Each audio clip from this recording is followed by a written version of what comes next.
నమస్తే, welcome to Eha TV. Operation YCP అంటే వైసీపీని కాపాడుకునే ప్రయత్నం.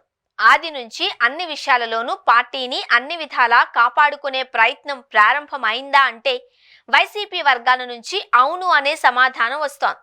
మద్యం కుంభకోణం కేసు తీవ్రతరం కావడం, ఇటీవల సీఎం చంద్రబాబు కూడా కేంద్రం చెవిలో వేయడం, ముఖ్యంగా కేంద్ర హోంమంత్రి అమిత్ షా వంటి వారు కూడా చంద్రబాబుకు ఈ విషయంలో గ్రీన్ సిగ్నల్ ఇచ్చారన్న చర్చ సాగుతూ ఉండడంతో జగన్ అలర్ట్ అయ్యారు అన్న సంకేతాలు వస్తున్నాయి. ఒకవేళ ఆయన జైలుకు వెళ్లాల్సి వస్తే వెళ్లేందుకు సిద్ధమని ఆయనే స్వయంగా చెప్పారు.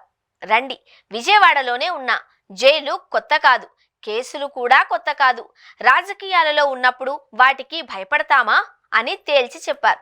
ఈ మాట ఆయన నోటి నుంచే వచ్చిందంటే విషయం ఆయన వరకు చేరింది అన్నది పరిశీలకులు అంచనా వేస్తున్నారు.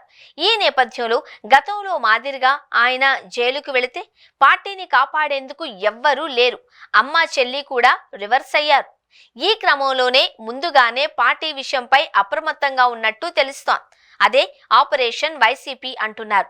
పార్టీ పగ్గాలను ఒక కీలక వ్యక్తికి అప్పగించడంతో పాటు పార్టీ తరపున ప్రచారం చేసేందుకు, ప్రజల్లోకి వెళ్లేందుకు కూడా ఒక టీంను కూడా జగన్ రెడీ చేసుకున్నట్టు సమాచారం. అంతేకాదు, ఇప్పటికే ఆయనకు దూరమైన ఐపాక్ ను కూడా చేరువ చేసుకుంటున్నట్లు తెలిసింది. గతంలో కొందరు ఆయనకు దూరమైన ఇప్పుడు చేరువ చేసుకునేందుకు జగన్ ప్రయత్నాలు చేస్తున్నారు. అదే విధంగా ఎంతమంది అరెస్ట్ అయినా పార్టీని బలోపేతం చేసుకునే మంత్రదండం, సంక్షేమ పథకాల తాలూకు ఎసెన్స్ తగ్గకుండా ప్రజల్లోకి బలంగా వెళ్లేందుకు కూడా జగన్ రెడీ అయ్యారు అని సమాచారం.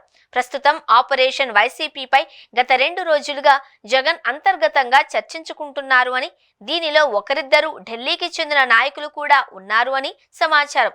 అయితే అరెస్టు కాకుండా చర్యలు తీసుకునే ప్రయత్నం మంచిది అని కొందరు చెబుతున్నారు. సో మొత్తానికి ఆపరేషన్ వైసీపీ అయితే స్టార్ట్ అయింది. అది ఎలాంటి మలుపు తీసుకుంటుంది, ఏ మేరకు వైసీపీకి మేలు చేస్తుంది అనేది చూడాలి.